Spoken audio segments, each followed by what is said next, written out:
Hey, what's going on, everybody? What's happening? What's shaking? What's doing? My name's Dave Mcrae, coming to you live from the Voiceman Studios in Toronto, Canada. The date today is August the 15th, Thursday? Yeah, it's Thursday, August the 15th, 2024, 7:06 p.m. Eastern Standard Time. This is episode 276 of Mcrae Live. I haven't been on in a little bit. It's been busy with, of course, the drop of the It's Me Billy Chapter 2 trailer and getting that all ready and getting that all set. And I'll be honest with you, there really hasn't been anything in the world of horror that has fired me up to want to talk about. Remember, I'm not a movie reviewer, right? So there's lots of movies out there that I guess I could have reviewed if I was a reviewer. But in terms of like real juicy nuggets, for me anyway, not too much. So it's been over a week since I've been on the channel, and so my apologies, but I thought, you know what, I would jump on tonight and check in with you guys and see how you guys are doing. And just making an all Q&A for us tonight here on the channel, and whatever you want to talk about. I am aware that, of course, Alien Romulus is now out there, and of course, Terrifier 3 news has come down the pipe that it's going to be, I think 2 hours long or something like that. I believe Damien Leone confirmed today that it's going to be 2 hours long, so all right. Hey, you know what? As long as Terrifier 2 was...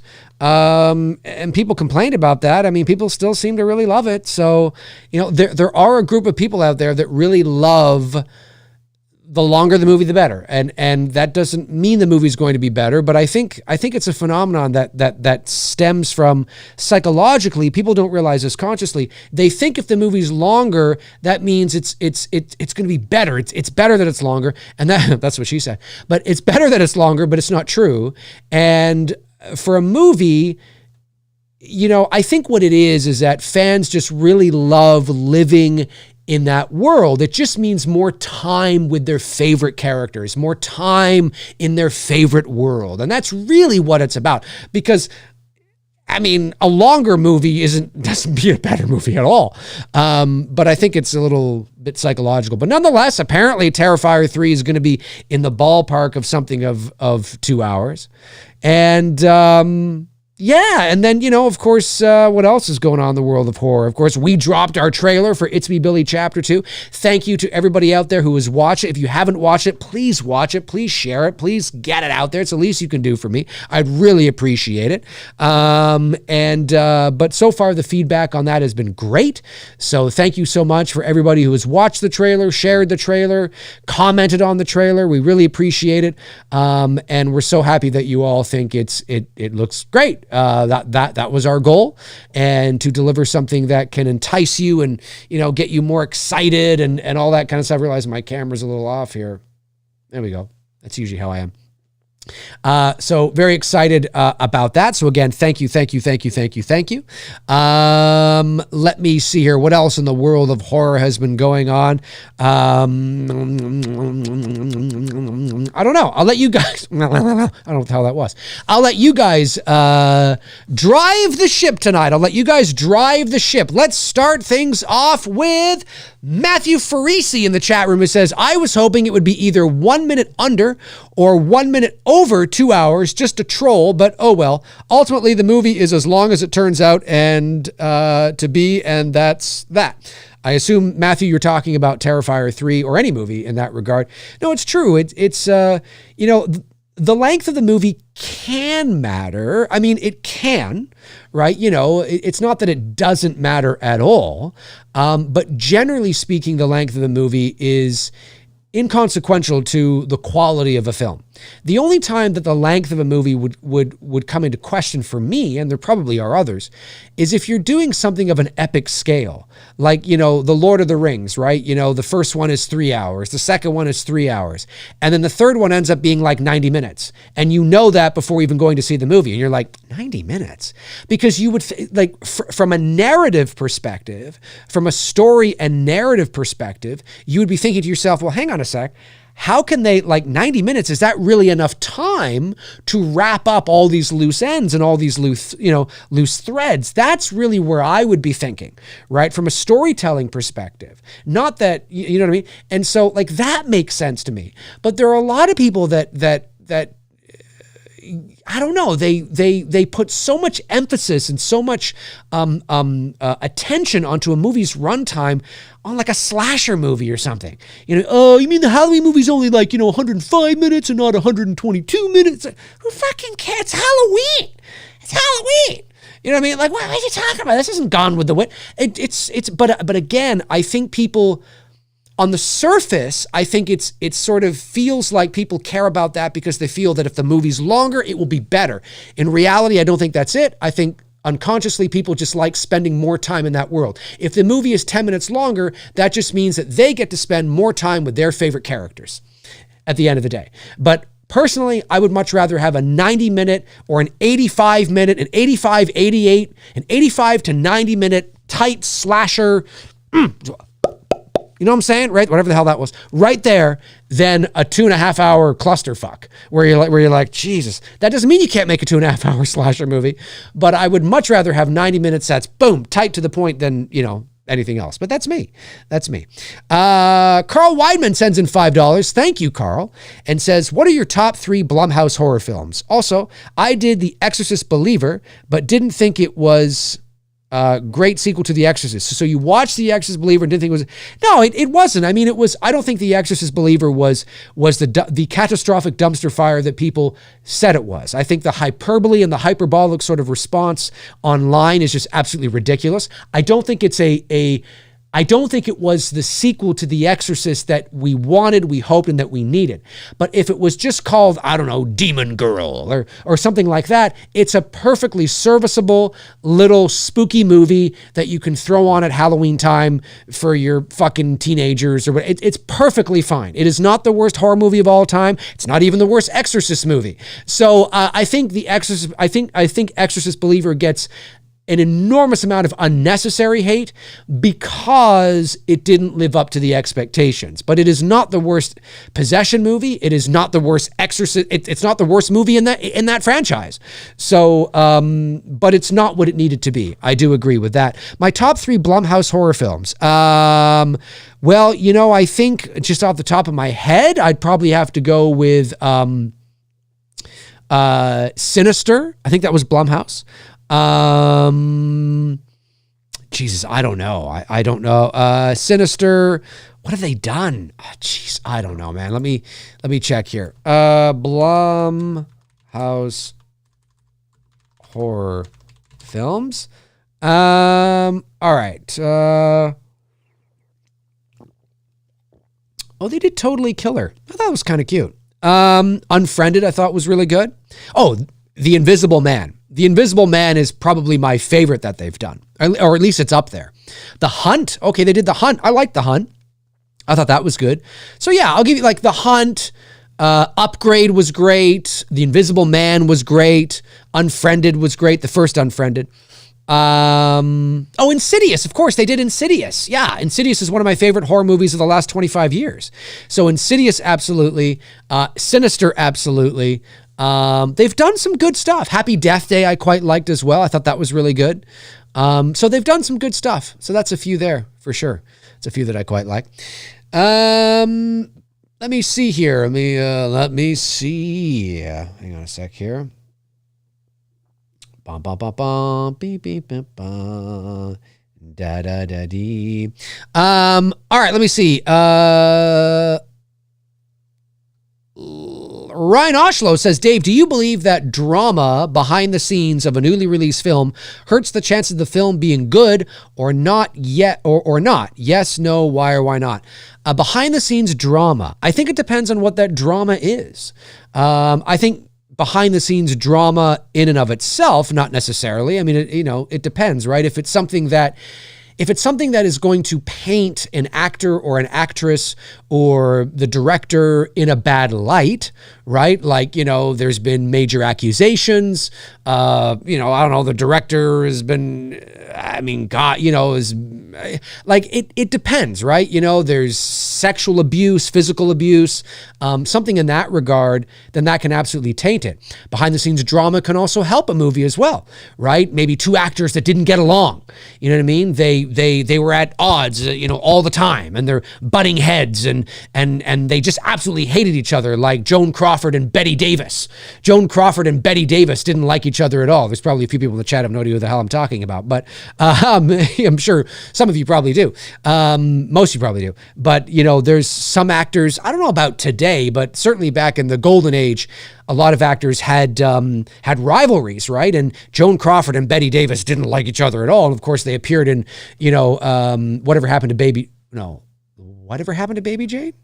Is that it? Whatever Happened to Baby Jane? Am I getting that right? Anyway, great film, by the way. If there is that kind of drama, like say, you have Harrison Ford and Tom Cruise in a movie or something, I don't know. And they hated each other, and the drama comes out, they loathed each other, they hated each other. Well, that actually might help the movie, because everybody wants to go and see them performing in a scene together, knowing that they fucking loathed each other. But look at the acting. Look how brilliant the acting is, and look how convincing their friendship is on screen, right? You know what I mean? So it all depends on what the drama is. If the drama is accusatory in terms of sexual abuse, sexual assault, anything to deal with, like, pedophilia or, whatever. I mean, if there's a lot of that stuff going on, that will absolutely hurt the movie for sure and hurt the product.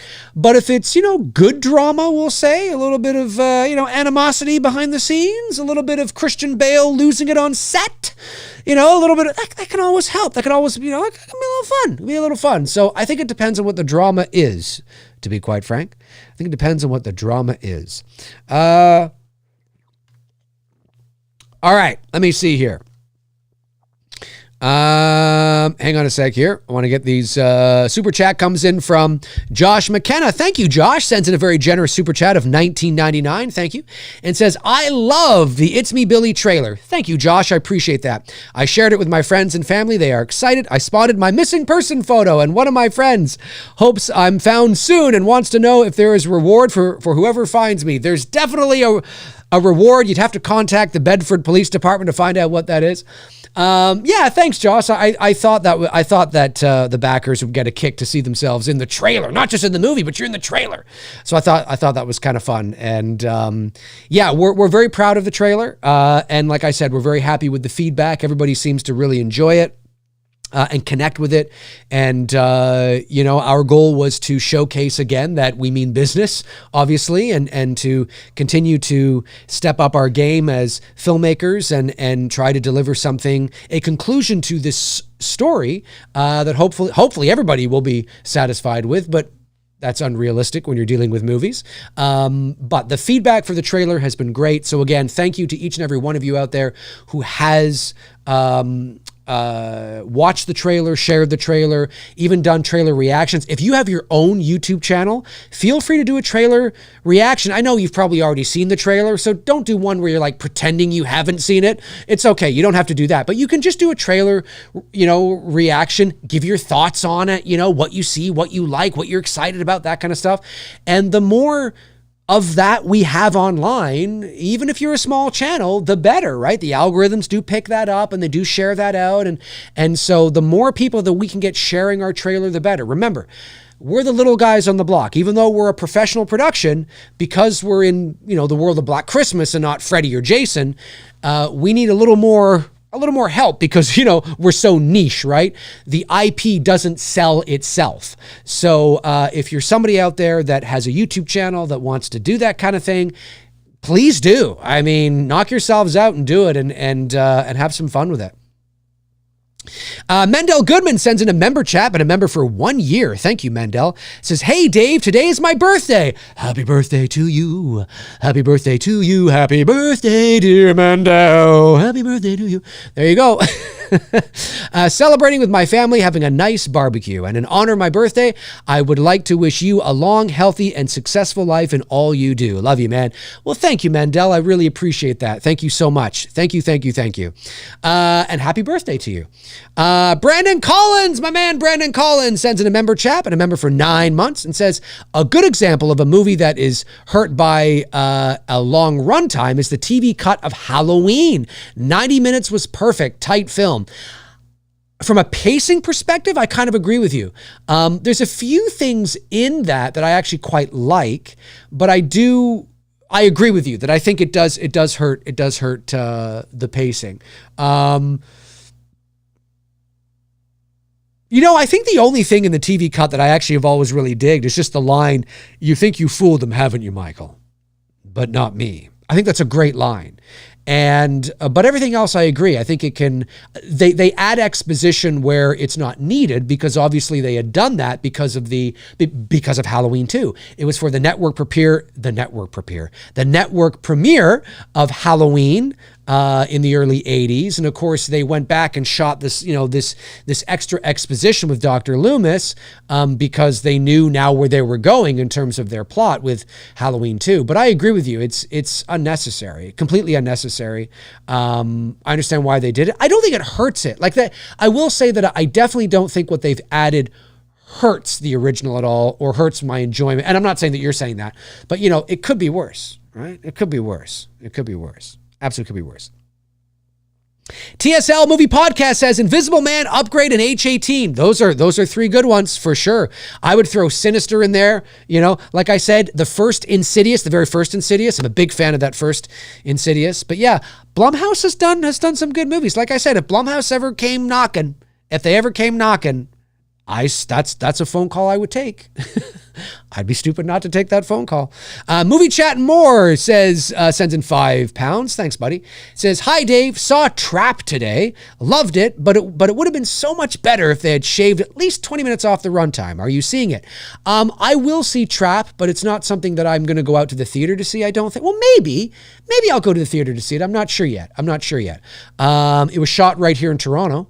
So all the buildings and that building where the concert is actually the Rogers Centre in downtown Toronto. Now, they've digitally removed the Rogers Centre logo and added their own logo, but that big dome building used to be the Sky Dome. Now it's the Rogers Centre, is right beside the CN Tower. So they've definitely digitally removed the CN Tower, because the CN Tower is one of those landmarks where if you see it, it's immediately Toronto. It can't be anywhere else. It can't be, you know what I mean? It's that, it's like the Eiffel Tower or something. Okay, you can't pretend you're in the States, you're in Paris. But yeah, it was all shot here in Toronto. So it's always fun to kind of, see your hometown. But whether I'll go see it in the theater or not, I'm not 100% sure yet, but definitely not rushing out to see it. Andrew Stevens sends in $10. Thank you, Andrew. And says, "I'll mention it. We are getting 2 Halloween games, one this October and the second side scroll, and another one John Carpenter isn't one this October. That's a 2D side scroll, yes. And another one, John Carpenter is involved. Yes.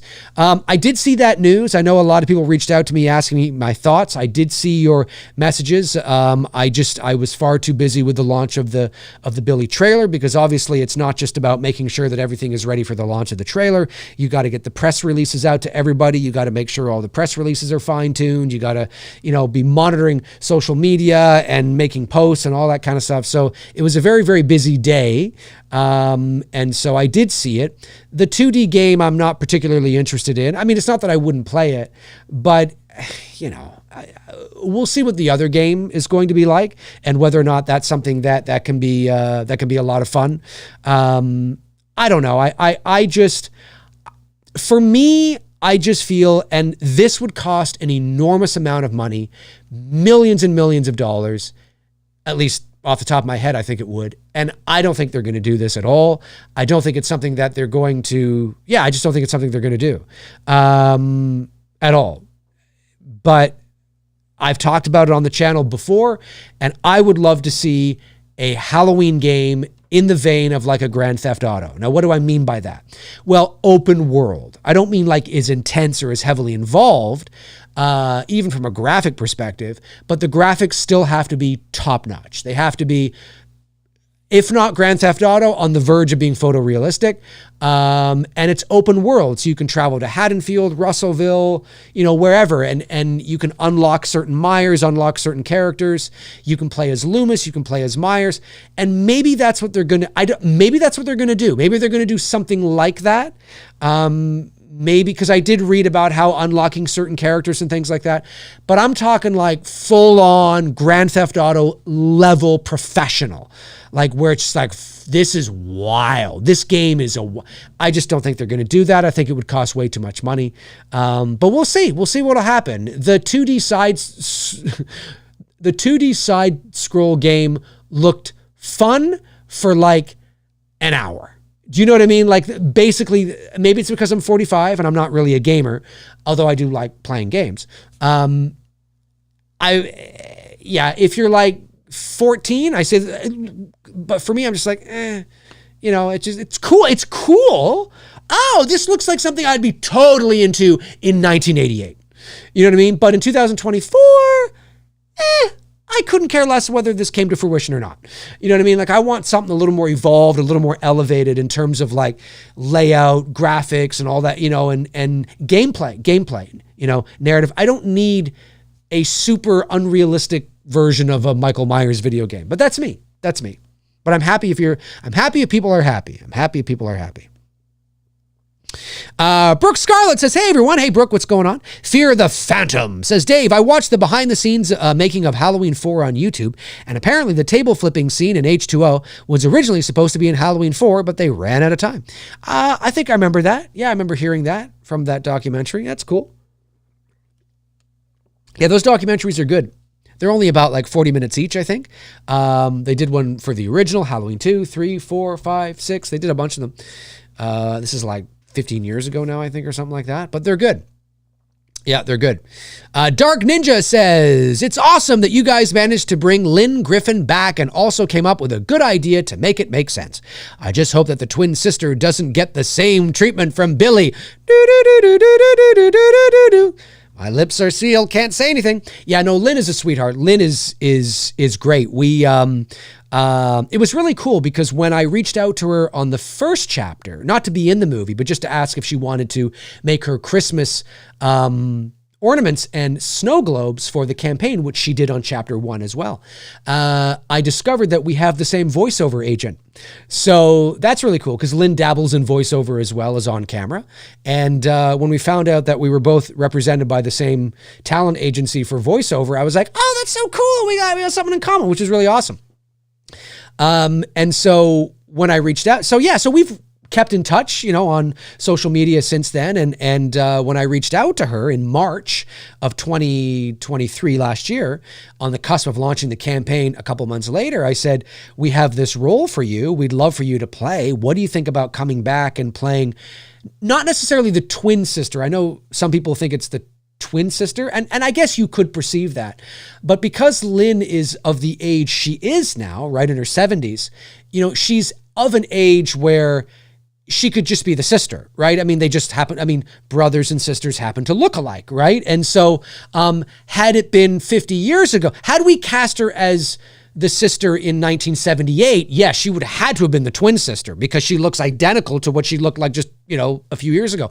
But because she's aged and she's an older woman now, you can still see the Claire in her. You can still see her younger self, but it's totally believable that she's just a sister, right? So, but if people want to think she's the twin sister, that's cool. That wasn't part of the creative intention.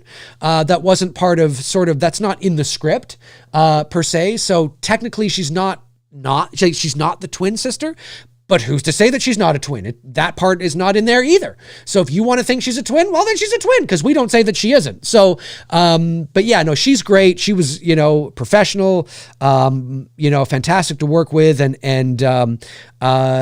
she's great in this movie. And she really drove the narrative of that trailer, which we were really happy about. And I think she was pleased to see it too. She sent me a Facebook message. I think she was surprised to see her character sort of leading the trailer. And I said, well, Lynn, you're the OG. You're the OG. I said, we got to put you front and center. And her character does, I can't tell you too much, but her character, there is a bit of that, like she's the source of sort of everything making sense, right? So it's important to have her there. And so, yeah, no, she was great. So feedback has been great. Let me see here. I got that super chat. Got that. All right, let me see. Deadhead777 says, it's time for an ice cold one with Dave Mcrae. Thank you very much. I appreciate that. Eduardo Guerrero says, hello, everyone. Hi, Dave. Hello, Eduardo. Nice to see you here.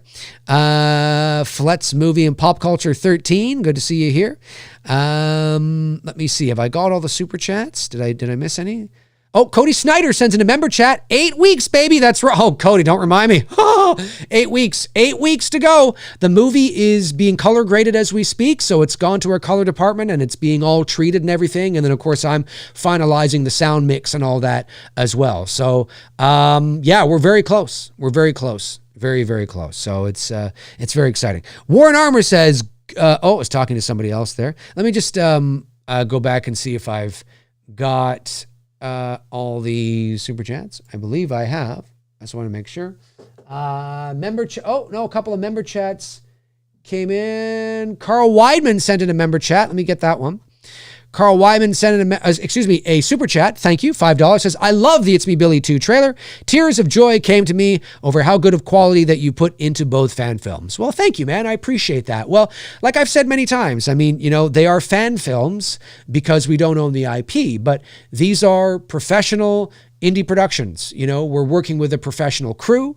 These aren't, they're our friends now because we've grown to know them, but these are professional filmmakers who work in Canada's film and TV industry. So these aren't people that don't know what they're doing. These are people that know exactly what they're doing and have done this many times before on big projects, stuff that's gone to Netflix, and things like that. So they know what they're doing. They do this every day. They've done it a million times before It's Me Billy 2, and they've probably done it 100 times since. So when you surround yourself with the right people and you know where to allocate the funds and you hire the right people that know how to make movies and that know how to work with you as the directors and the producers and the writers to, get your vision onto the screen, then that's what happens, right?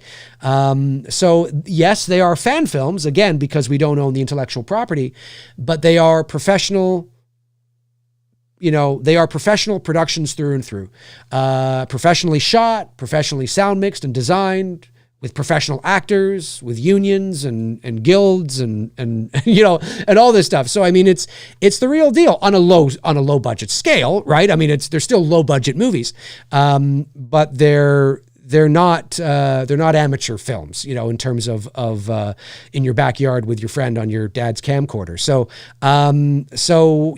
I appreciate that. I appreciate the acknowledgement and that people are very excited to see the quality that we're putting forward, because that was the goal, right? I'm 45 now and I've spent many years in the entertainment business as a voice actor, and I've always wanted to see if I can make a go of it as a filmmaker, as Bruce has as well.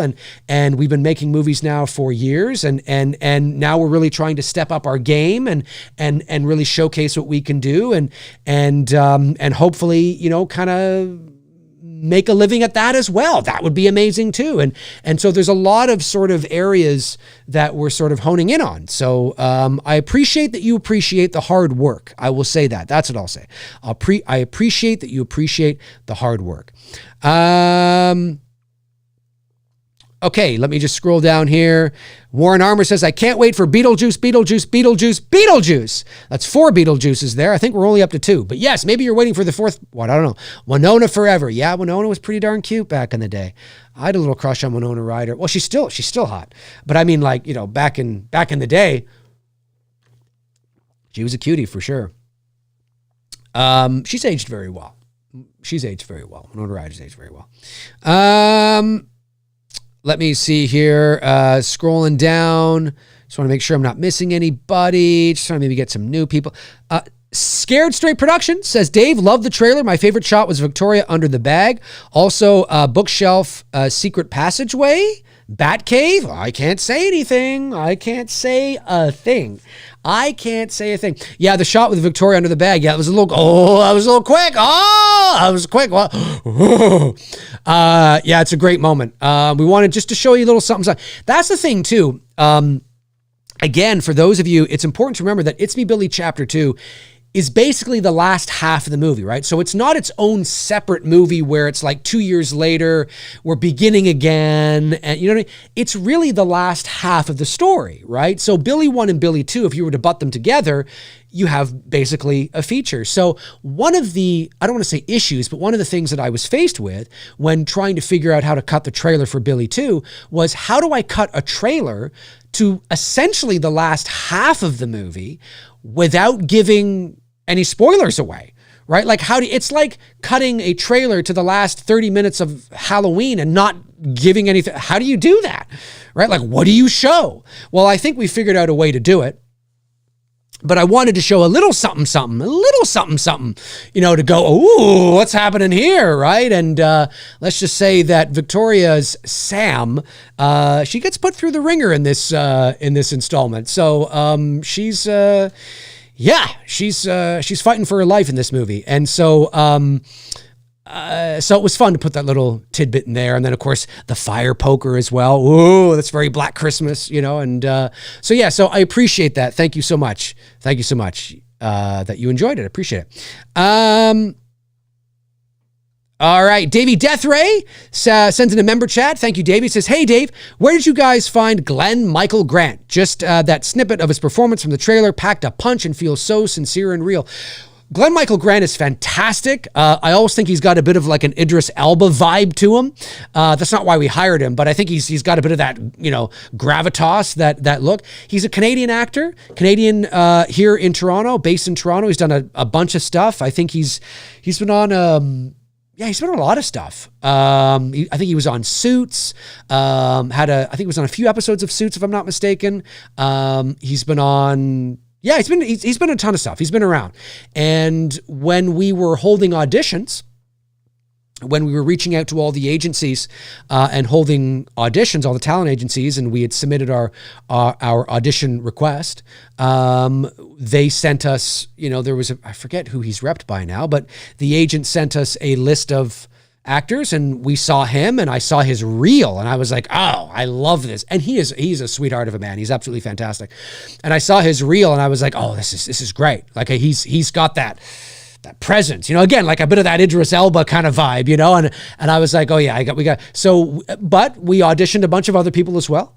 And we auditioned Glenn Michael Grant, and he was superb. He was fantastic. He's great in this. Again, his role isn't huge, but it's effective, and he does very well as Detective Mike Henney.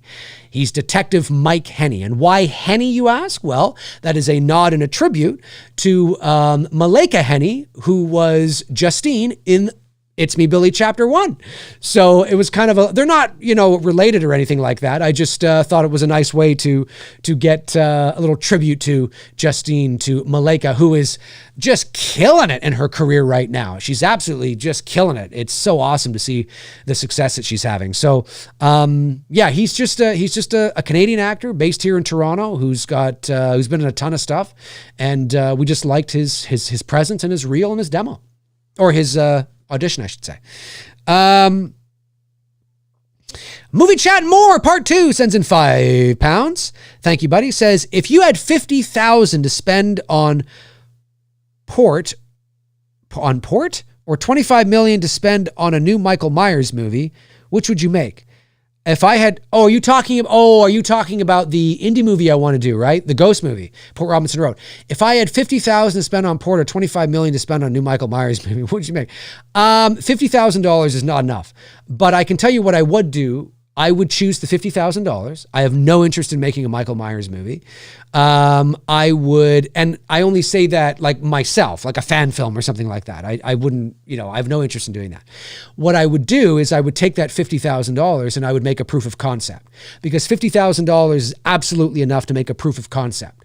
So like a fake trailer, or I would shoot a scene. I would take a scene from Port Robinson Road, and I would shoot a proof of concept scene to then use that as part of the catalyst to build a pitch deck and a lookbook, and use that as part of the pitch to raise money for making the movie. Because $50,000 is not enough to make Port Robinson Road. It's not enough to make It's Me, Billy. So $50,000 is, but it is enough to shoot a scene. It's enough to shoot a scene or to make a little trailer or something like that, for sure, depending on what the scene is and what is all involved and all that kind of stuff. But that's what I would choose. That's what I would choose. I would not take the $25 million to make a Michael Myers movie. I just wouldn't do that. I want to move on and I want to make my own original stuff. Fast Forwards 289 sends in $9.99. Thanks, buddy. And says, what's up, Dave? Since I missed your Charles Cypher show, I wanted to share that my girlfriend and I visited the filming locations of Halloween Kills, and it was really cool. The first time I'd ever done that for a movie. That's awesome, man. Yeah, isn't it cool? Isn't it really cool? You know, to kind of be there and like, this is so awesome, you know, and take photos. And yeah, it's a really, I mean, I've been now to those locations a couple of times now, but the novelty never wears off, man. It's still really cool. It's still really cool. So that's awesome. I'm glad you had a great experience with that. That's really awesome. That's awesome, man. Yeah. And rest in peace, Charles Cyphers. Rest in peace, good old Chuck. Darth Vader Jones has been a member for 11 months. Sends in a member chat. Thanks, buddy. Says, Dave, I love seeing Mrs. Griffin. I thought you were talking about somebody else there for a moment. In the last season of Umbrella Academy, she rocks with that shotgun. Absolutely. Yeah. Lynn Griffin, for those of you that don't know, Lynn, of course, was in Thanksgiving at the beginning of the movie as the grandmother. Lynn was also, she's in the last season of Umbrella Academy as well. Her husband, Lynn's husband, Sean Sullivan, is also in It's Me, Billy Chapter 2. He's in the trailer as well. They've been a husband and wife acting duo for, it's got to be 30 or 40 years now. And Sean Sullivan was in Umbrella Academy as well as the other number 5. Does that make sense for you Umbrella Academy fans? The other number 5 or something like that? I don't know if but that's who he was. And he's been in a ton of stuff. He actually just shot on Guillermo del Toro's Frankenstein, which was shooting here in Toronto. Sean Sullivan was cast in that. He sent me an email to tell me he was cast. And I was like, dude, that's fucking amazing. That's awesome. So he's going to be in Frankenstein because they built a gigantic ship down in the Toronto harbor. And they've been shooting down there for, I don't know if they're still down there, but they've been shooting down there for a while. So Sean was cast in that. So I mean, it was great. And Sean and Lynn, I mean, they're just a hoot together. They're just a bunch of fun, and you know what I mean? And Sean was fantastic. Again, his role's not very big. And this is not a spoiler or anything, but in the first chapter, because it's also on IMDb. In the first chapter, there's a scene where Justine turns to Sam and says, what time is your dad going to be here tomorrow? And Sam says, not till 2. Well, remember, chapter 2 is essentially the last half of the movie. So we got to have the dad show up at 2 o'clock, right? Because daddy said he was going to be there at 2. So Sean Sullivan plays Sam's father.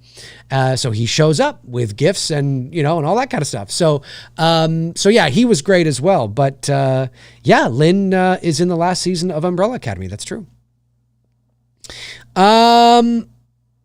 Member chat comes in from Robert Kitzmiller. Thank you, Robert. And says, if you were hired to shoot a movie with a budget of $1 million, what 3 known actors would you hire without having known anything about the script or what kind of movie you were going to be shooting? Well, it would have to be 3 known actors. Well, okay. Let's see. I've always wanted to work with Harrison Ford, but he would have to take a gigantic pay cut if all I have is $1 million. I wouldn't mind working with Robert De Niro and maybe Tim Robbins. I don't know. Harrison Ford, Robert De Niro, and Tim Robbins.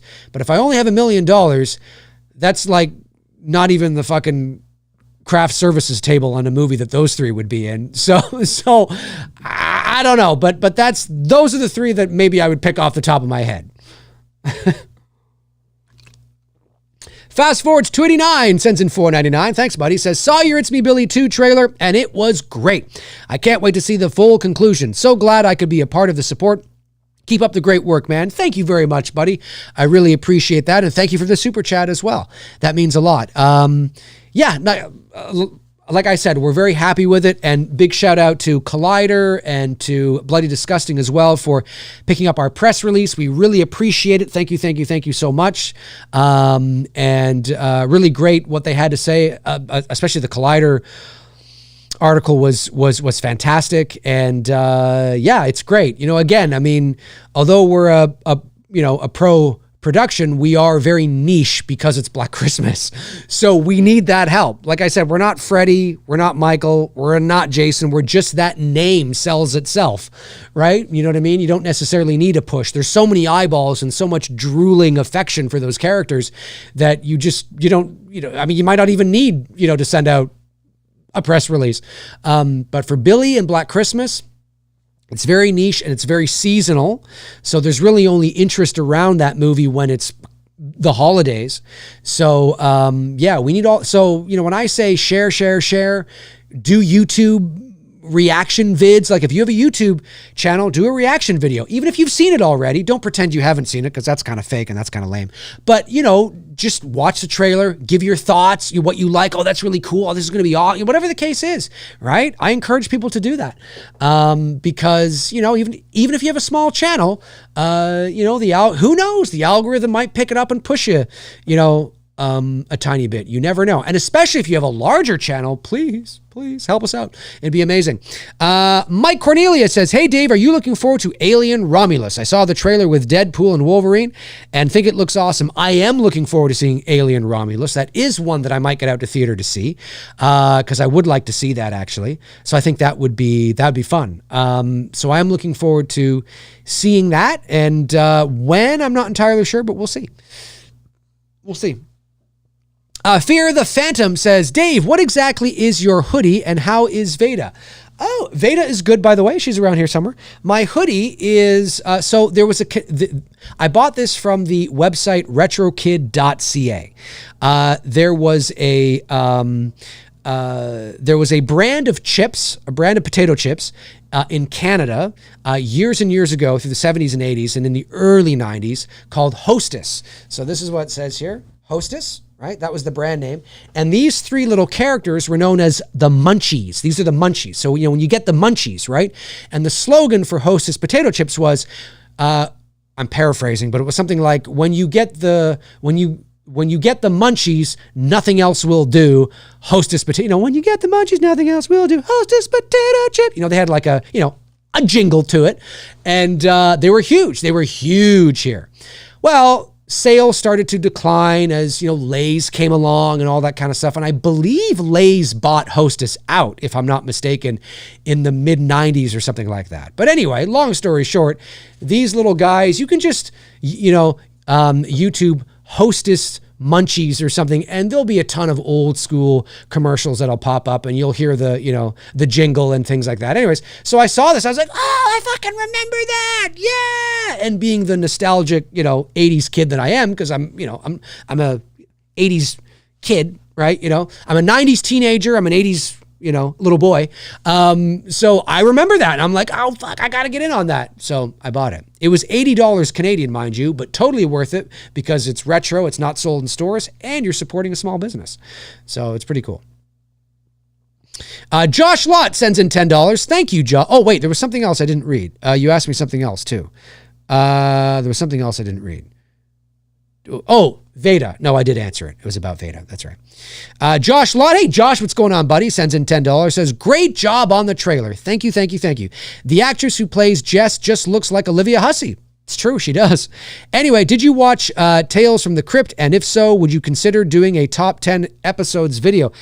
Tales from the Crypt? You mean like the old school Tales from the Crypt? Is there a new one? I've been so out of the loop this last week, I'm not even sure if there's a new one. I don't know. But yes, Lisa Kovac looks like Olivia Hussey. Yeah, no, she does. She's, again, it's so unfortunate what happened. That's show business, folks. That it's not the first time it's happened. It's happened at the Hollywood level, all the way down to the indie level. So, I mean, it does happen. We're just thankful that because we had auditioned Lisa before we knew that Olivia was going to say yes, because there were no guarantees that Olivia would say yes.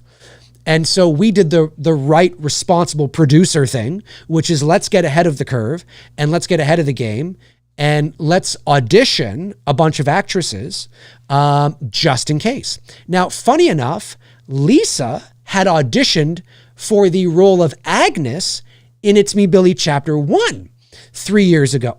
Did you hear that? Chapter 1. What the fuck's going on with my voice?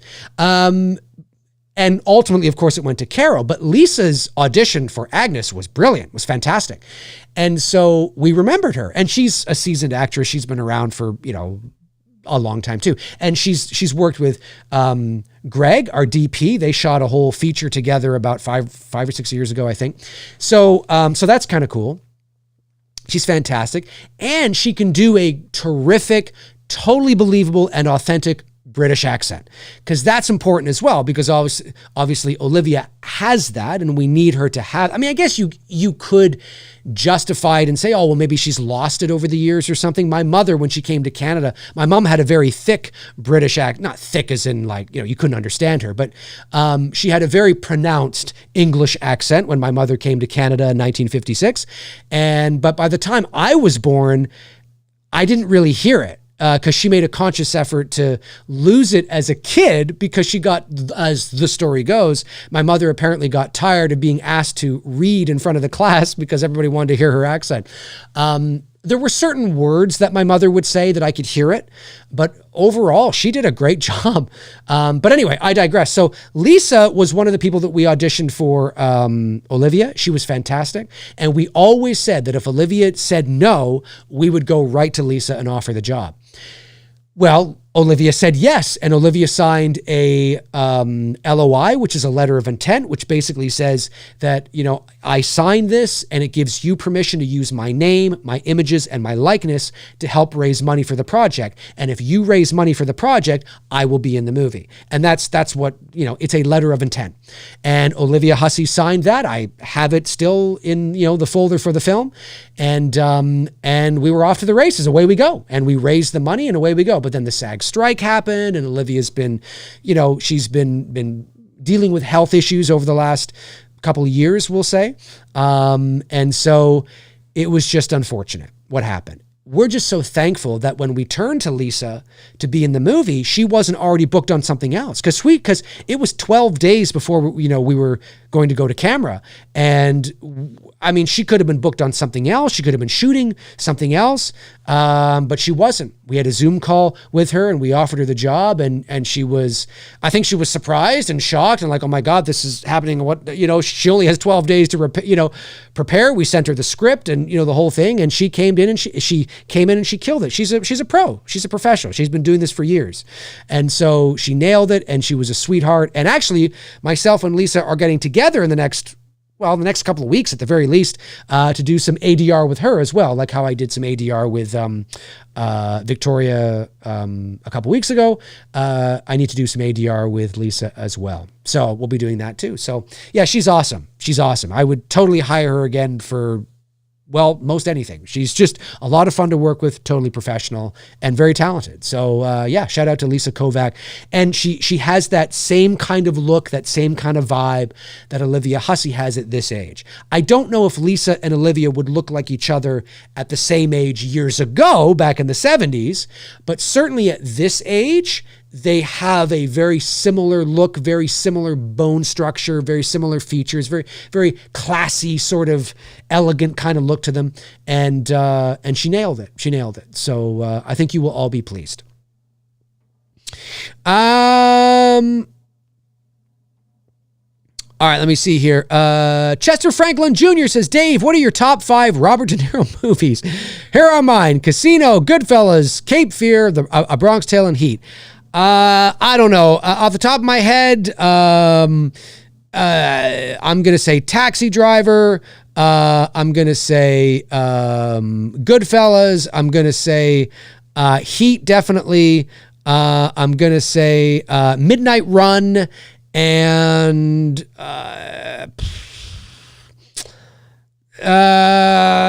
Raging Bull. There you go. I'd have to look it up. But there's 5 there. Josh McKenna sends in $9.99. Thank you, Josh, and says, this weekend is my birthday. Well, happy early birthday, Josh. This is going to sound so lame, but if I receive a movie theater gift card or a text message from my friend or a nice dinner, I'm happy. I know let me read that again. I read that very awkwardly. This is going to sound so lame, but if I receive a movie theater gift card or a text message from a friend or a nice dinner, I'm happy. There you go. That flowed better. I know it's very simple. Dude, listen, the older we get, that's what it's all about, right? The older we get, I turned 45 this year. I didn't have a party. I didn't have a big shindig or a big thing. Bruce and I, my best friend of 30 years, we went out. My sister gave me a very nice, do they have the Keg in the US? Maybe the Keg is just a Canadian chain. Anyways, it's a steakhouse. And my sister Jill, shout out to my sister Jill. My sister Jill's birthday was yesterday, by the way. So happy birthday to my sister Jill. But my sister sent out a couple of gift cards to the Keg, which was very nice of her. And myself and Bruce went to the Keg for my birthday. So that was really awesome. We had a nice steak dinner and had a piece of cake afterwards, and it was great. And when you're, at our age, at this age, I like just, hanging out with a couple of friends, a nice dinner, or maybe a movie. That's it. Like, I'm cool, man. I'm cool. Like, it's, I'm 45. I'm not 19. You know what I mean? And so, it's just nice. It's nice. It's nice to be acknowledged. We'll just say that. It's nice to be acknowledged. Hey, it's your birthday. Happy birthday. Thanks, man. That's all it. That's it. Evil Alex says, if a big studio were to come to you about It's Me, Billy as official Black Christmas 2, would you reshoot the whole film or just cut the parts together and do additional shots to give it more length? That's a great question. So in terms of production value and quality, the films are as professional as anything you'd see in the movie theater. We shot on the same, cinematic grade cameras with the same lenses, with the same gear and equipment that they shoot major Hollywood films on.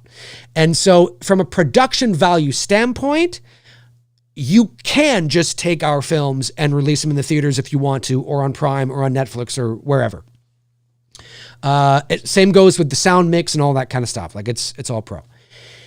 In terms of the narrative now, right? A studio might look at our films and go, maybe we can expand on this. You know what? How about we get you fucking shot this for $220,000. How about we give you $5 million, right? Or 10 million, keep it still low budget, and go out and take this as the big concept piece. Like, this is like a massive proof of concept, and just reshoot the movie. And then if that was the case, that's what I would love. If it was up to me, I would hire the same actors.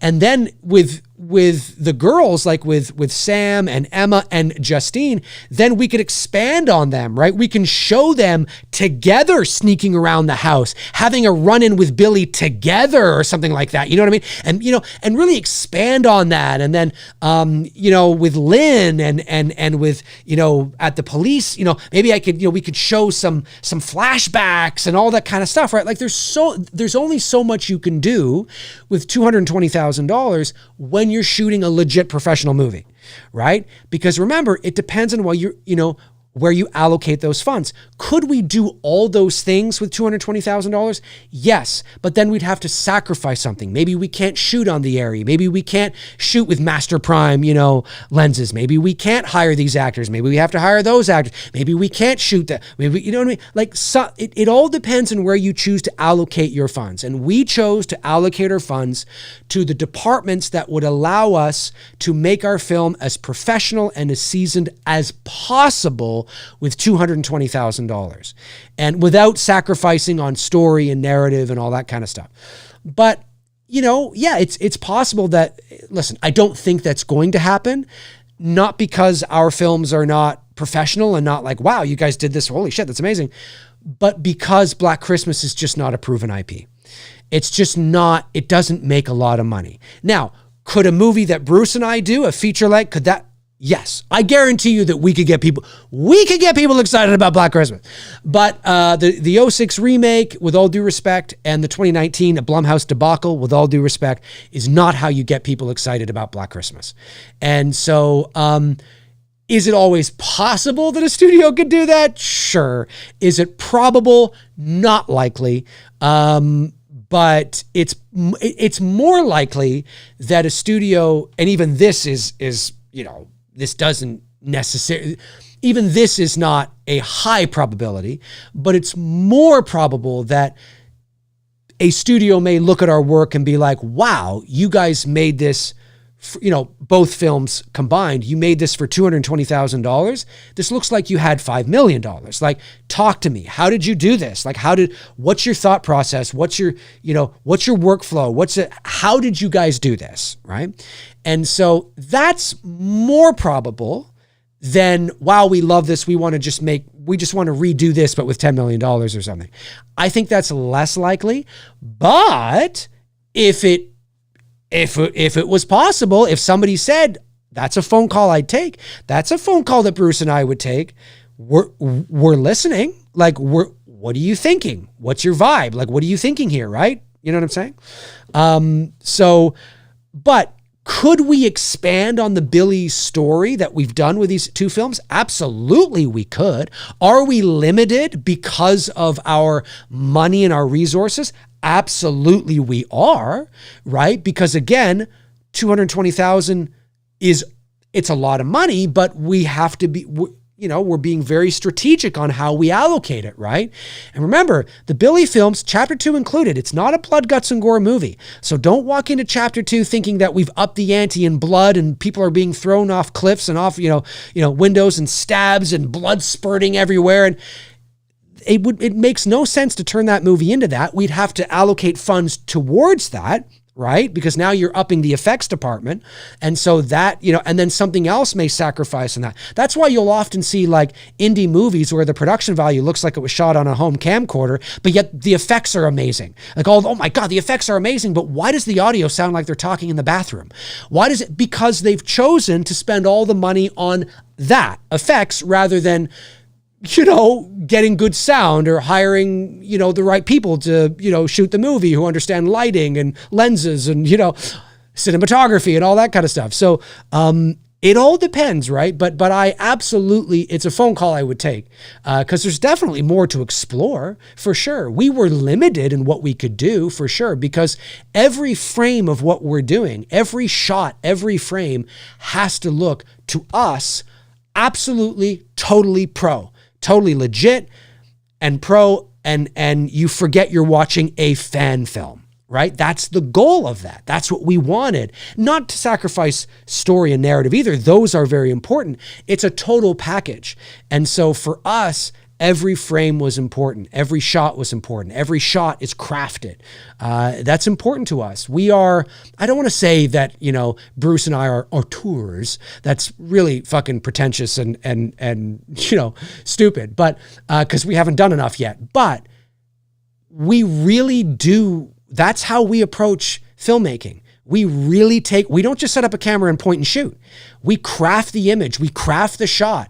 We can spend fucking 2 hours, not 2 hours because you're on a time limit, but we can spend time crafting it, storyboarding it, working with our DP, walking through the storyboards, how we want to light it, so he's got the vision, of what, that's how we work. That's why the films look the way they do, is because we've taken the time to craft the image and the story to look like that. And that's how I and Bruce, whether we're directing together or whether we're directing apart, doing our own films, it's how I will always approach filmmaking.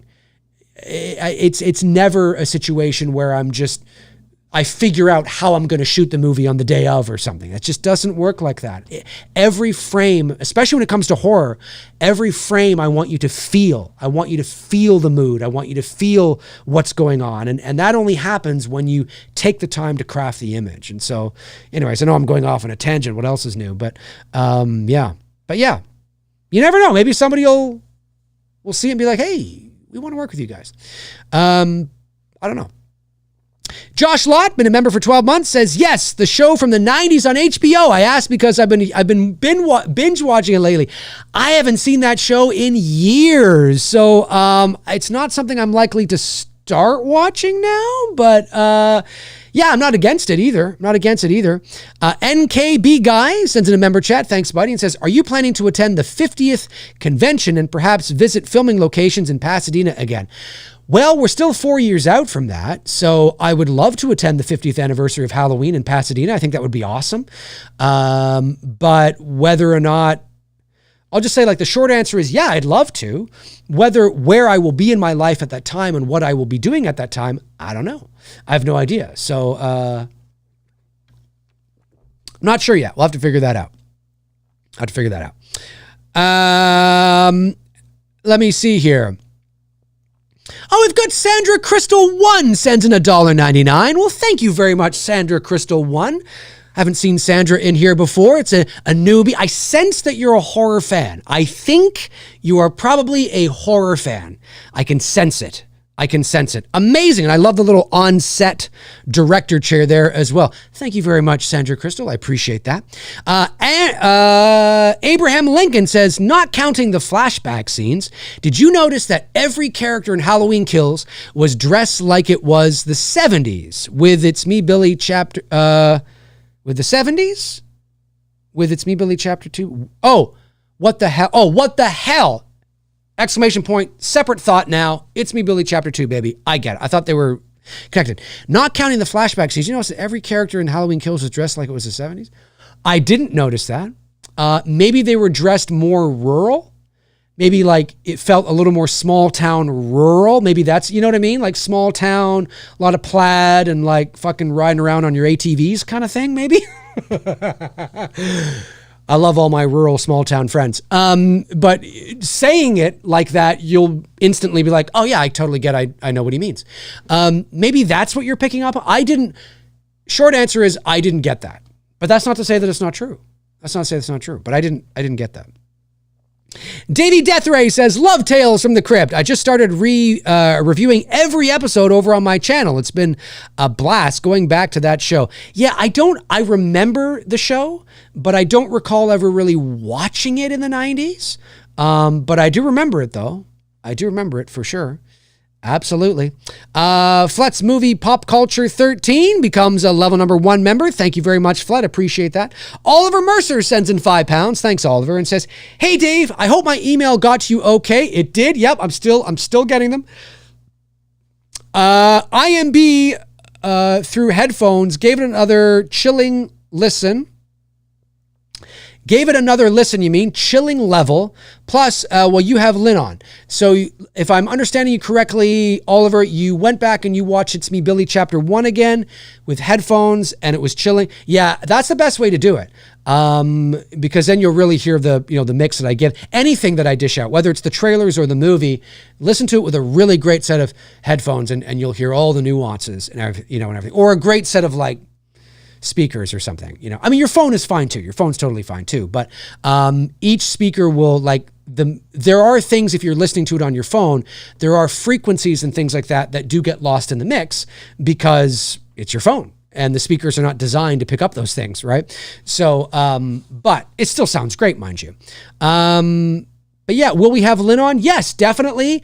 There's so many things that we're going to be very busy over the next couple of months because there's a lot of things we want to set up. We want to have, obviously, for those of you that picked up the, this is a great segue. I made a social media post today. Most of you probably seen it. If you want your name in the end credits of It's Me, Billy Chapter 2, you have until September 9th. September 9th is the cutoff. Now, the campaign will still be open and you can still pick up perks after that. But if you haven't already picked up a perk, unfortunately, your name will no longer appear in the credits. So if you haven't picked up a perk yet and you choose to wait until September 10th to pick up a Blu-ray, that's great. And we thank you and you're amazing and you definitely get it. But your name will no longer appear in the credits because we have to have a cutoff point because now I have to start getting everybody's name in the credits. There's like over 1,200 of you and I got to start getting all your names in the credits now. And I need time to do that. So September 9th is your last chance to pick up a perk and get your name in the end credits. And it doesn't matter what perk you get. It can be the smallest perk or the largest perk that's still available. You'll get your name in the end credits. So if you're thinking about it and you want your name in the end credits, you better do it between now and September 9th. Just saying. And yes, we are going to be getting some of the cast and crew on as well. Of course, we also have the the advanced screening. Some of you picked that up. If you want to see It's Me Billy Chapter 2 before anybody else, there's only 9 of you have picked up that perk. And I think it's only a couple $100, and you get like other things with it as well. It's not just the screening, the Blu-ray, T-sheet, whatever is there. There's 30 spots available. I think there were 30 spots, and only 9 of you picked up. So if you want a chance to see It's Me Billy Chapter 2 before anybody else, maybe you should shimmy on over to that, to the campaign now, pick up that perk, and you'll get your name in the end credits as well. I'm just saying. But we have to set that up as well. And so it's a whole thing. It's a whole thing. Mo Morgan says, Dave, forgive me for asking a question. Oh, you're forgiven. You're forgiven, Mo. You're forgiven. I know you've been asked a million times, but it's a 2-part question. Okay, 1, when will we finally see our boy Jason back on the big screen? I have no idea. And 2, do you feel that trying to bring some of our 80s to current day will hurt our beloved classics like Friday the 13th? No, because I think you will always have them to fall back on and watch and all that kind of stuff. But I think what people have to understand, and I've said this before, is that in order to bring our beloved 80s franchises into the 21st century, into 2024, we have to understand, especially in the realm of Jason and Friday the 13th, that it can't just be boobs, bloods, tits, blood, and teens, right? Tits, teens, and blood. It has to be more than that. I don't mean that can't exist, but it's not the 80s anymore. And the Friday the 13th films, I can't talk today. The Friday the 13th films especially are a product of their time. They're a product of their time. And so, they need to, when I say this, there needs to be a elevation to the story. Even Brian Fuller, that's what Brian Fuller was going to do. It wasn't just going to be I can't talk. It wasn't just going to be teens at a camp getting killed with blood and tits. There was going to be a story there to make you care about the characters, make you care about what's going on. And if you don't want that, then forget it. Because I'm telling you right now, if they delivered a Friday the 13th that was literally just that, literally, it's like you're watching a Friday the 13th movie from 1985, but it's just with modern production value today, it would die a miserable fucking death. I am telling you, mark my word, it will die a miserable death, and you will be right back where you are now, bitching and moaning and playing. Why? Because it doesn't have the longevity today. We've evolved since then. Audiences are more mature. Having, titties in horror movies isn't what it was like back then. It's even more niche and taboo now than it was then. You know what I'm saying? And so we're just different today. You need story. You need meat on the bone. You can have tits. You can have blood. You can have teens, but you can't just have that. There has to be a little more meat on the bone to get you to care about what's going on and the characters and all that kind of stuff. It's really important. And Brian Fuller was going to do that. All of you like, oh, Brian Fuller left, now it's going to suck. Yeah, but Brian Fuller was going to do exactly what I'm saying. He was going to do that. In his departure tweet, he said he was going to do that. And that's why he was disappointed, because he saw it as an opportunity to elevate Friday the 13th in ways that you didn't even know you were missing. And when we say elevate, we don't mean become cerebral and pretentious like Hereditary or something like that. Because elevated horror has such a bad connotation to it now. We don't mean that. We just mean a little more meat on the bone. Listen, elevating Friday the 13th, you don't have to do much. You don't have to do much to elevate Friday the 13th. Okay, you just add a little bit of story there and it becomes a little bit of elevated, right? A little bit of elevated. There's a little bit of elevation. And that's what needs to be done. If they're not going to do that, then leave those guys in the 80s. Just leave them there. Just leave them there. But I would like to see a modern take on that. And I think, I don't think I know. You can absolutely do it. You absolutely could do it. 100%. And I guarantee you, all the fans, whether it's Friday the 13th or whatever, especially the Friday fans, because that's when sort of the hot news and was your sort of the button on your question. I guarantee you, all you Friday fans right now that are going, I just want teens. How hard is it to make a Friday the 13th? Teens, blood, and tits. And no, I don't want that. I don't want this. I don't want that. I don't want story. I don't want this. I don't want Pamela. I don't want this. I guarantee you, if they hired the right people and fucking delivered us, I guarantee you all be going, oh, you know what? It's actually pretty good. I'm actually really invested. It's fucking awesome. I guarantee you. And it's like, yeah, especially in series form, right? Because that's what it was going to be, a television series, right? Well, if it's going to be 8 episodes that are an hour long each, that's 8 hours. That's like fucking what? 1, 2, 3. That's like 5 movies. Like, you can't just do teens, tits, and blood. I mean, you got to have something. There's got to be story. There's got to be meat on the bone. I don't want to just watch the same episode 8 times in a row, right? You know what I'm saying? So, yeah, I understand the apprehension, but I'm just like, guys, think about this logically. It's not 1986 anymore. Look in the mirror. It ain't 86, baby. You know? Anyway, people get their knickers in a twist when I talk about that, but it's the truth. It's the truth. Let me see here.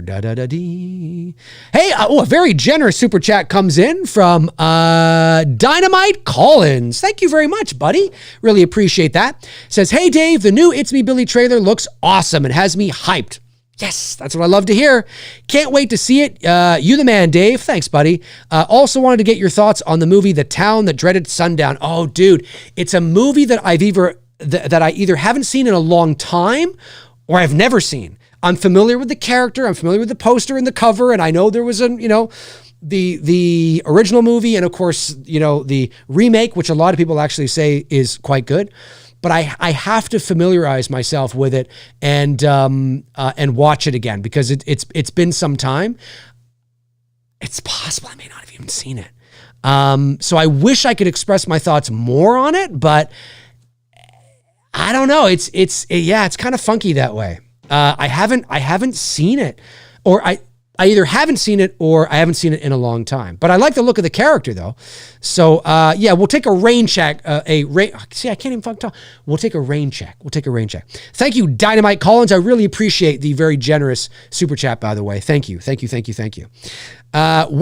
Gottke says, Dave, what would you think of the next Elm Street movie bringing back Lynn Shaye's character, giving her a bigger role, more relevant to Freddy's history? What if she were a forgotten survivor? Maybe that might be interesting. I don't know. Lynn Shaye is in the world of horror now. She's so identified with Insidious, but I just say I'd be open to it. It would have to be a really great story, properly motivated, makes perfect sense. Yeah. But I'm not totally against it, Wayne. I'm not totally against it. Lefty Twigs 44 says, do all of us a favor, Dave. Watch Tales from the Crypt seasons 1 to 7. Very underrated horror lore from the 90s based on the EC Comics era. Can't wait for It's Me Billy Chapter 2. Well, maybe. But remember, I'm not a movie reviewer, right? So I don't do reviews on the channel. Now you might say, well, I've seen you do. Yeah, there's certain movies that I will choose to do a review. But I can tell you up front right now, I'm not going to watch seasons 1 to 7 of Tales of the Crypt and talk about each episode and each season on this channel. It's just not going to happen. I'm just going to be honest with you and up front. It's not happening. So don't get your hopes up. But I am glad you are enjoying it. Brandon Collins says they did deliver that 15 years ago, and the film still holds the record for the steepest second weekend decline for any major release in the history of cinema. That's true. That is true. Friday the 13th, 2009 did very well opening weekend. And listen, you can deliver a teens, tits, and blood Friday the 13th movie, and of course it's going to do well. Of course it's going to, because people are chomping at the bit for Friday the 13th. And it's especially going to do well opening weekend. Yeah, of course. But at the end of the day, it does that kind of formula. It's the formula I'm talking about. If you want Friday the 13th to have longevity and to stick around for, more than one fucking movie, like maybe even at the very least, the way the David Gordon Green trilogy did. And despite what your thoughts are on the trilogy, it was fun talking Halloween. It was fun waiting for the trailers. It was fun to pick things apart or to celebrate what we thought was great. It was a really great, 5 years there, 5 or 6 years there, right? If you Jason fans want that with Friday the 13th, it can't just be teens, tits, and blood, because you can deliver that one time, but you can't deliver that 3 or 4 times in a row in 2024 and expect, like, it's just not going to happen. And as Brandon Collins says, they kind of did that in 2009. Now, there was a bit of a story there, right? They tried to elevate it a little bit when you had, what's-his-face, his sister goes missing. So you kind of have this, there's 2 plots, right? There's the main plot with the kids, and then there's the subplot with the guy looking for his, sister, and then the 2 plots come together in the 3rd act, whatever. And that's great, and that's cool. But as Brandon said, it still holds the record for the biggest second weekend drop. That's crazy. That means that everybody that went to see it saw it opening weekend and didn't like it enough to go see it again the next weekend. I mean, I don't know, man. I'm just saying.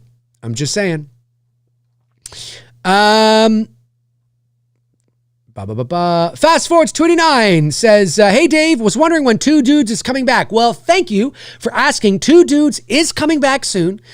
So Tony and I are in the middle of prepping and getting ready and preparing to honor the Two Dudes perk on the It's Me Billy Chapter 2 campaign. So if you picked up that perk, and all that is it's basically the show becomes 3 dudes and some bullshit for, an hour and a half or, 2 hours or whatever. And we are going to honor that.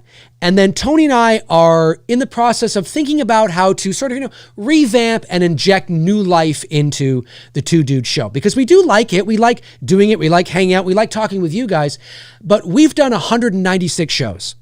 And there's only so many times we can talk about Halloween unless there's something Halloween to talk about.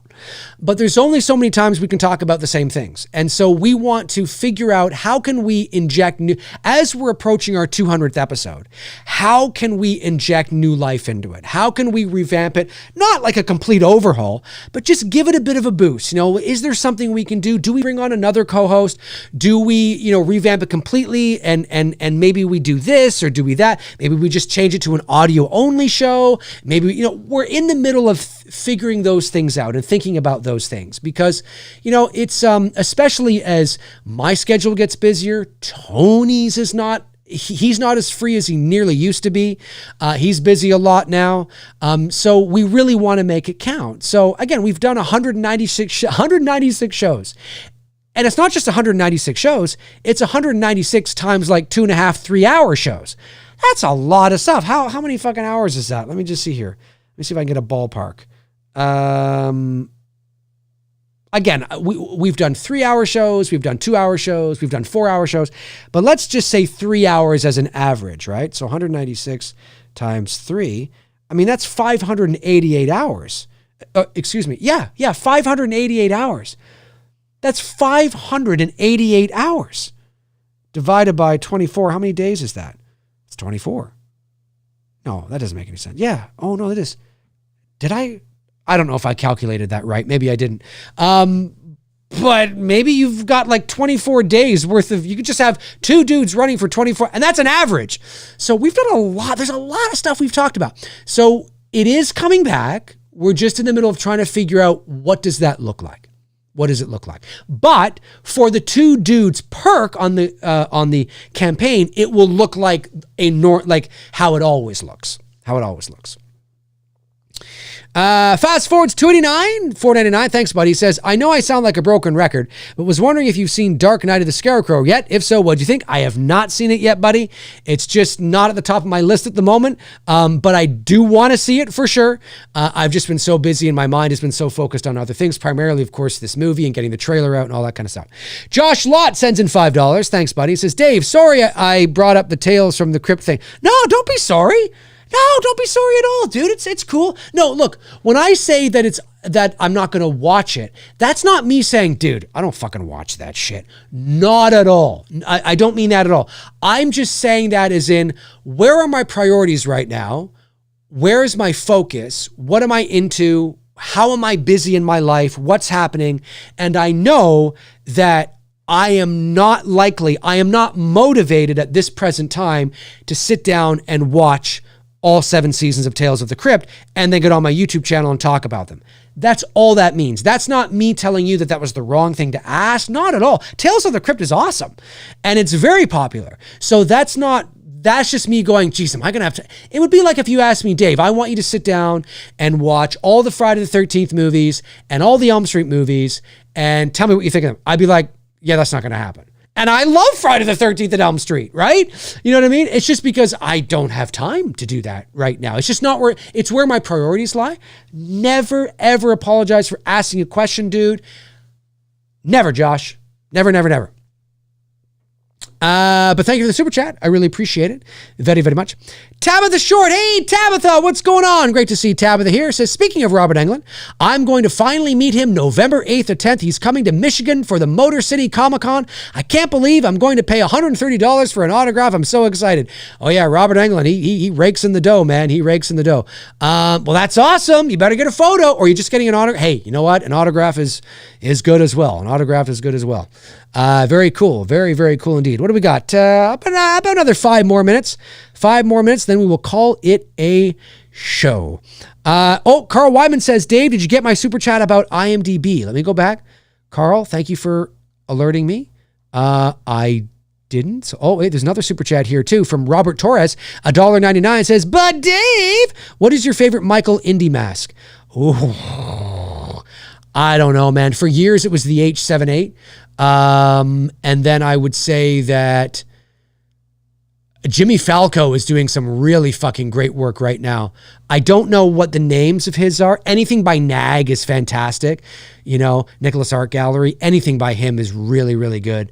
So I don't have a specific one. I've been out of sort of the mask collecting biz for a few years, although I want to start collecting again. If I do, I think I'm going to reach out to Jimmy Falco. But I want to,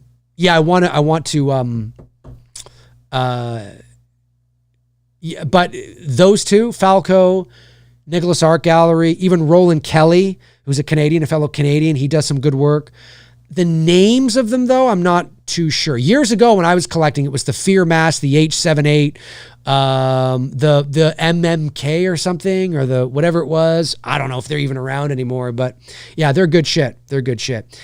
And then Carl Weidman, hang on a sec, Carl, let me see here. Carl. Oh, yes, here it is. Carl Weidman, $5. Thanks, buddy. Says, I just saw that summary for Port Robinson Road was on IMDb. It was. I really want to see that movie, especially in the theater. Yeah, that stuff was added years ago. Like I said, Port Robinson Road, which is sort of my baby of a movie I'd love to do. If I only ever do one movie in my life, one movie that I can actually seek distribution with. I mean, I've shot, obviously, I'm shooting It's Me Billy, It's Me Billy 2. But I mean like movies where I can actually, make money from, because obviously being that, the Billy films are not for profit. It's Port Robinson Road. And it's been in development for years. So that synopsis was added maybe 10 years ago. It's been a long time. Now that synopsis is still true. That is still the crux and the brass tacks of the story, for sure. Whether it still ends up being the synopsis or things are changed or altered a little bit once we actually go to shoot the movie, who knows? I have no idea, but it's still relevant for sure. For sure. Thank you, Carl, for reminding me of that. I really appreciate it as well. And, all right. And then, Oliver Mercer sends in £5 and says, have you seen the 2001 Space Odyssey sequel, 2010, the year we make contact?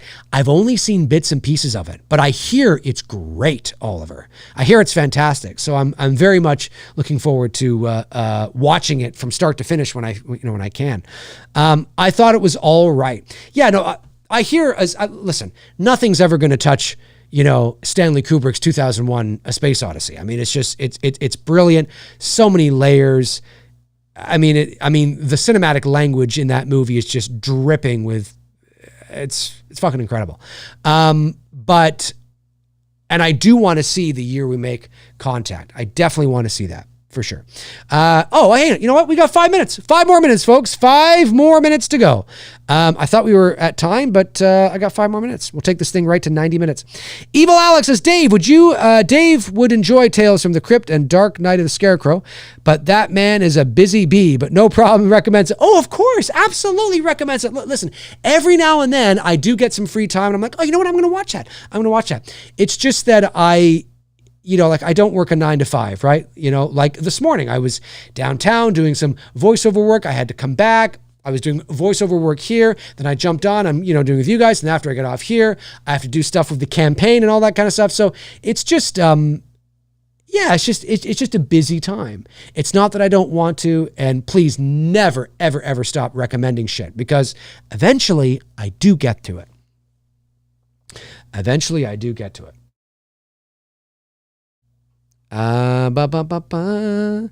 Let me see. Okay, have I got all the super chats? I think I've got them all. I just want to make sure I've got them all. I believe I do. Yes, I believe I've got them all. I believe I do. Kyle says, what movie is the closest to the atmosphere that you have in mind for Port Robinson Road? Ooh. Also, I wish we had more movies like Midsommar, making heavy use of daylight and bright color grading in horror. I agree with that. What movie?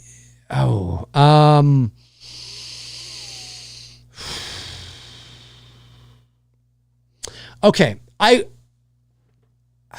I'll say this. So 2 very different movies, but I'll just say it like this in the sense of this.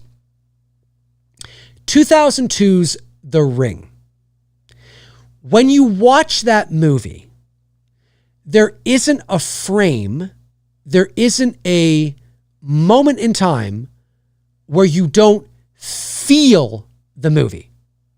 Even when something innocuous is happening, like even when they're just sitting talking to each other, you feel the atmosphere. The way it's color graded, the way the shots are crafted, the way it's lit. There is just a feel like that. That's one of there's many more examples. Port Robinson Road, the mood and the atmosphere in that film will be a character in that movie, just like the house will be. And so I want every frame, every moment, like how we crafted, the Billy stuff, but of course on a bigger scale, because Port Robinson Road realistically is probably like at minimum like a $5 million film. So maybe even a bit more. So, but it's one of those things. Every shot, every moment, you really do feel the atmosphere of the film. And The Ring was the first thing that came because I adore that movie. I think that movie still holds up today. The American remake from 2002 starring Naomi Watts is fantastic. And so again, 2 very different movies. I don't mean in terms of like their narrative and thing. I just mean that kind of thing. Like, oh yeah. So that kind of thing for Port Robinson Road. I think Port Robinson Road is actually probably a darker film than The Ring in terms of its tone. I think it will be far scarier, I think, in my opinion, of course. But The Ring is a very scary movie. But it's scary, but it was also PG-13. And The Ring is one of those films. It's just the atmosphere is palpable. It's just you're uncomfortable all the way. It's like Longlegs, right? There's a great more recent example, Longlegs. Even when nothing is nothing, it's just you feel that movie. You feel that movie by the way it's crafted, by the way it's lit, how long we linger on a shot, how quickly we move away from a shot, right? You know what I mean? When to use music, when not to use music, how to frame your actors. Maybe we shoot a minute and a half in a master, which is not usually what they do. And it's very kind of weird. Why, that's what I'm talking about, right? Is that kind of thing where you watch the movie and you feel it. Now, obviously, you also hope that the narrative resonates with your audience as well, and they get locked into the narrative, right? But yes, I've always, long before, even before The Ring was ever a movie, because the experience I had on Port Robinson Road dates back to my second year of college, which is a couple of years before The Ring even came out. So I've always had this in my mind. And of course, over the years, I've seen movies, replicate exactly sort of what I would love to see. So, it's pretty crazy. All right, this will be the last one for the show. Kevin Duffy sends in $10. Thanks, Kevin. Says, hey, Dave, excited to see It's Me, Billy, too. Thank you very much. Please keep an eye out for my upcoming feature, The Farmhouse Murder, starring Larry Hankin, Eric Roberts, amazing, Marlon Taylor, Ben Heller, and Sandy Judith Myers Johnson. Amazing. Love it. Love it, Kevin. Love it. Congratulations, Kevin. Amazing. Love it. Awesome. I will definitely keep, why am I pointing here? I'll definitely keep my eyes out for it. Amazing, buddy. Congratulations. Awesome. Is there a trailer out? You know what? Don't worry about it. I'll look it up. I'll look up and see if there's a trailer out already. Amazing. And Carl Weidman sends in $5. Says, your EVP was amazing and freaky. The best I've ever heard. I'm telling you, man, it's fucking creepy shit. It's fucking creepy shit, dude. Fucking creepy shit. All right. Listen, that is going to do it for me here on this episode of Mcrae Live. I want to thank, of course, my great moderators. Thank you so much. Thank you to the super chats that came in today. And even if you didn't, and the member chats, of course, and everybody that sent in one. Again, I don't always get to the chats that are not super chats, but it's not personal. It's just because the people send in a super chat, obviously they will take priority for obvious reasons. But I always try to get a few non-super chat ones in there over the course of the show. But no matter what you send in, you matter. I love you guys. You're amazing. Thank you so much for your support, your continued support to the channel. If you want to become a member here on the channel, just hit that join button as well, and you'll get exclusive access to the member section of the channel. And oh, by the way, the One Good Scare Halloween show is coming up on Sunday as well. So I'm just saying, and that's exclusive to level number 2 members. Yeah, have a great rest of your Thursday night, everybody. I just thought I'd do a light show tonight and catch up with you all. Remember, share the It's Me, Billy Chapter 2 trailer. Please share it out. Do a reaction vid on your channel. Talk about it on TikTok. Share. If you have a big following on TikTok, I'm not on TikTok, but I understand the power of TikTok. I can't deny it. If you have a big following on TikTok, share that shit on TikTok and get people to comment and fucking chime in and then send me a link to it so I can see, because I don't have TikTok. But yeah, folks, amazing stuff. You're all awesome.